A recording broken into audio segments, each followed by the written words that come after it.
Ministeerri dhimma dargaggootaa fi hawaasummaa leenjii dagaagina sammuu dargaggootaa cimsuu irratti hojjechuuf dhaabbata Breakthrough jedhamu waliin waliigaltee mallatteesseera. Badhaasa Hayilee.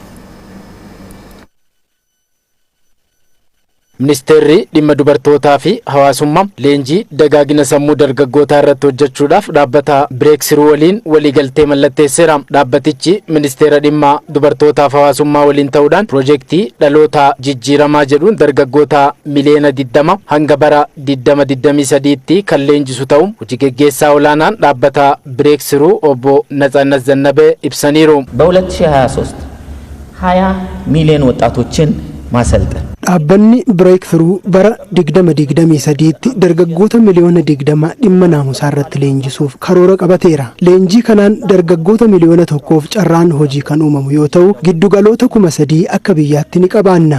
Leenjii kanaan dargaggoota araada adda addaaf saaxilaman kallattii hundaan deeggaruudhaan akka boruu biyyaaf bu'aa buusan ni taasifama. Piroojeektii kana keessatti leenjiftoonni 10,000 ni hirmaatu. Hojiilee misoomaa akka biyyaatti gaggeeffamaa jiran dargaggoonni akka tumsaniif gaggeessummaa keessatti akka sirnaan hirmaataniif dagaagina sammuu irratti hojjechuun murteessaadha kan jedhan ministeerri dhimma hawaasummaa fi dubartoota Dr. Ergoogee Tasfaayee leenjii kanaan dargaggoota araada adda addaaf saaxilaman kallattii hundaan deeggaruudhaan akka boruu biyyaaf bu'aa buusan ni godhamaa jedhan. በሀገራችን እየተካሄደ ባለው የልማትና የለውጥ ሂደት ውስጥ hojiilee misoomaa fi jijjiirama akka biyyaatti gaggeeffamaa jiru keessatti dargaggoonni gahee isaanii akka baataniif naamusa gaariin akka deeggaraman gochuun murteessaadha. Kun immoo gahee hunda keenyaa ta'uu qaba. Keessattuu dargaggoonni gahee gaggeessummaa cimaa akka baataniif leenjiin dhaabbilee adda addaa faana taasifnu faayidaa guddaa qaba. Dargaggoonni araddaawwan adda addaa keessaa bahanii lammii boru biyyaaf ta'u akka ta'aniif leenjiin deeggaruun murteessaadha.